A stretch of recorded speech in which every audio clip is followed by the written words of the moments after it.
ଧନ୍ୟବାଦ ହଉ ପ୍ରଭୁ ଆଜି ଆମମାନଙ୍କୁ ସୁନ୍ଦର ଭାବରେ ଆଉ ତାଙ୍କର ଗୌରବ ପ୍ରଶଂସା କରିବା ପାଇଁ ତାଙ୍କର ଧନ୍ୟବାଦ କରିବା ପାଇଁ ପ୍ରଭୁ ଆମମାନଙ୍କୁ ସୁଯୋଗ ଦେଲେ। ହାଲେଲୁୟା। ତେଣୁକରି ଆମେମାନେ ଆଉ ପ୍ରଭୁଙ୍କୁ ଧନ୍ୟବାଦ କରିବାର ଅଛି। ଆଉ କୌଣସି ପ୍ରକାର ଆମେମାନେ ଜଗତ ଲୋକମାନଙ୍କୁ ନ ଦେଖି ପ୍ରଭୁଙ୍କ ଠାରେ ବଢ଼ିବାର ଅଛି। ପ୍ରେଜ୍ ଦ ଲର୍ଡ। ସପ୍ତମ ଦୂତ ତୁରିଧ୍ୱନି କରିବା ସମୟରେ ସେ ଦୂତ ଯେତେବେଳେ ତୁରିଧ୍ୱନି କରିଲେ ସ୍ୱର୍ଗରେ ମହାଶବ୍ଦ ଗୋଟେ ହେଲା। ମହାଶବ୍ଦ କେମିତି ଥିଲା ବୋଲି କହିଲେ ଗୋଟେ ବାଣୀ ସଦୃଶ ଥିଲା। ହାଲେଲୁୟା।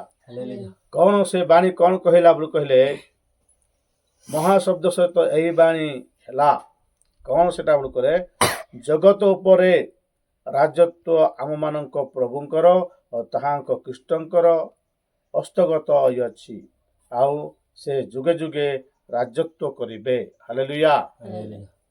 ଆଜି ପର୍ଯ୍ୟନ୍ତ ସାରା ପୃଥିବୀରେ ଅନେକ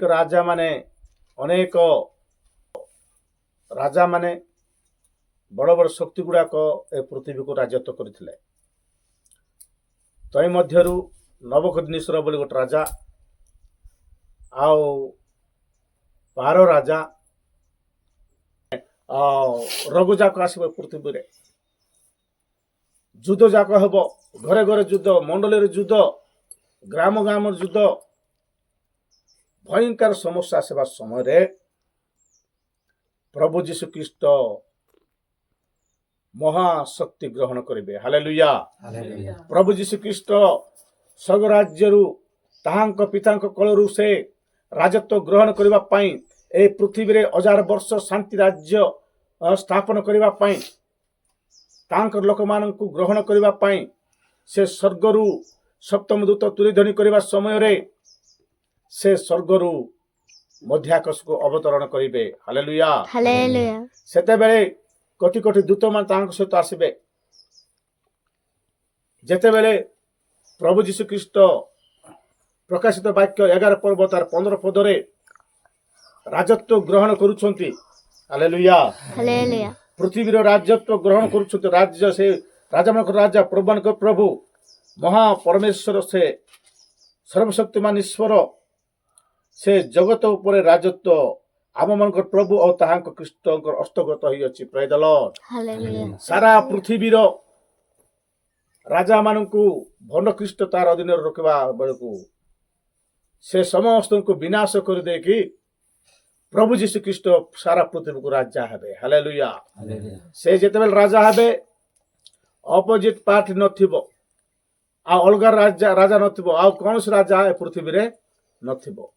ପ୍ରେଜ୍ ଦ ଲର୍ଡ। କୌଣସି ମନ୍ତ୍ରୀ ମାନେ ନଥିବେ, କୌଣସି ରାଜା ମାନେ ନଥିବେ, ପ୍ରଭୁ ଯୀଶୁ ଆକା ରାଜା। ପ୍ରେଜ୍ ଦ ଲର୍ଡ। ତାହାଙ୍କର ଲୋକମାନଙ୍କୁ ସେ ଶାସନ କରିବା ପାଇଁ ଅଧିକାର ଦେବେ।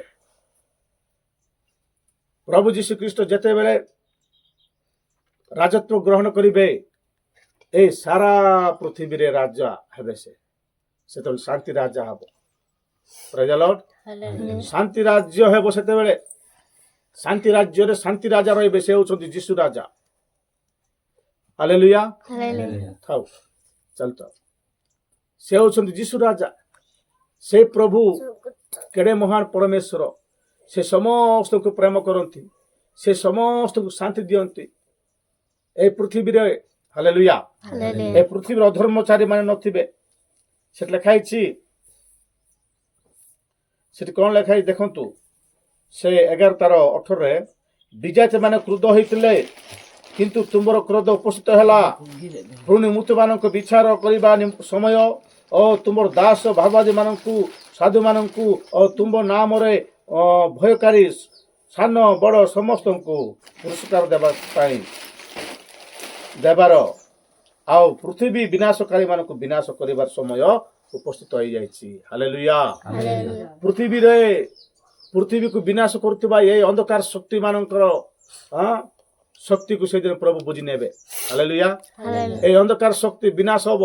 ଏ ପୃଥିବୀର ରାଜା ମାନେ ବିନାଶ ହେଇଯିବେ। ଏ ପୃଥିବୀର ଶକ୍ତି ସବୁ ମୂର୍ଖ ମାନେ ସବୁ ବିନାଶ ହେଇଯିବେ। ଚୋର ବଦମାସ ଆଉ ଖରାପ ଲୋକମାନେ କେହି ବି ନଥିବେ। ସମସ୍ତେ ସାଧୁ ସନ୍ଥ ଥିବେ। ହାଲେଲୁୟା। ସମସ୍ତଙ୍କୁ ପରମେଶ୍ୱର ବିନାଶ କରିଦେବେ। ସେମିତିକାର ସତ୍ୟ ପରମେଶ୍ୱର ସପ୍ତମ ଦୂତ ତୁରିଧ୍ୱନି କରିବା ସମୟରେ ଆସିବେ। ହାଲେଲୁୟା। Hallelujah. ସେଇ ପ୍ରଭୁ ଯୀଶୁ ଆସିକିରି এই ସାରା ପୃଥିବୀକୁ ଶାନ୍ତି ଦେବେ। ମୂର୍ଖ ଲୋକମାନେ ବିନାଶ ହେଇଯିବେ, ପଟକାର ଲୋକମାନେ ନଥିବେ, ଯାଦୁଗାରୀ ନଥିବେ, ପାଙ୍ଗିଆ ଲୋକ ନଥିବେ, ମାୟାବୀ ଲୋକ ନଥିବେ, ଲୋକମାନଙ୍କୁ ପଟକାର କରିବା ଲୋକ ନଥିବେ, ମଦୁଆ ଲୋକ ନଥିବେ, ମଦ ବାଟି ମିଶା ନଥିବ। ହାଲେଲୁୟା। Hallelujah. କୌଣସି ଖରାପ ଜିନିଷ ଖରାପ ଦ୍ରବ୍ୟ ଖାଇବା ଲୋକ ନଥିବେ।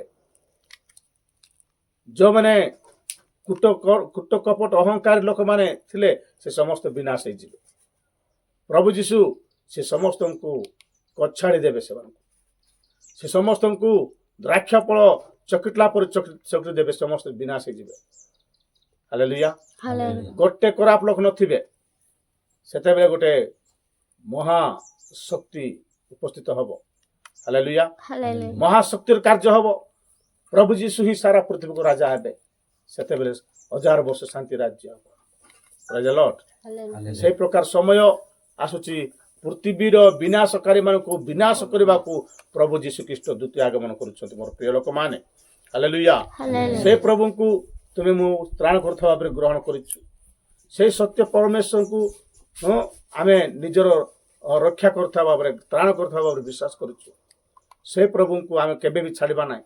ହାଲେଲୁୟା। Hallelujah. ସେ ପ୍ରଭୁଙ୍କୁ ଛାଡ଼ିଦେଲେ ଆମେ ଜୀବନ ଛାଡ଼ିଦେଲା ପରି, ସେ ପ୍ରଭୁଙ୍କୁ ଛାଡ଼ିଦେଲେ ଆମେ ବିନଷ୍ଟ ହେଇଯିବୁ, ମୂର୍ଖମାନ ସହିତ ବିନଷ୍ଟ ହେଇଯିବୁ। ହାଲେଲୁୟା। ବିନଷ୍ଟ ବଡ଼ ବିଚିତ୍ର ଭାବରେ ଆମେ ବିନଷ୍ଟ ହେଇଯିବୁ। ତେଣୁ ସେ ପ୍ରଭୁଙ୍କୁ ଆମେ ପ୍ରାର୍ଥନା କରିବା, ସେ ପ୍ରଭୁଙ୍କ ଠାରେ ବିଶ୍ୱାସ କରିବା, ସେ ପ୍ରଭୁଙ୍କ ଠାରେ ଲାଗି ରହିବା। ପ୍ରଭୁ ପଠିତ ବାକ୍ୟ ଆମେ ସମସ୍ତଙ୍କୁ ଆଶୀର୍ବାଦ କରନ୍ତୁ। ଆମେନ୍।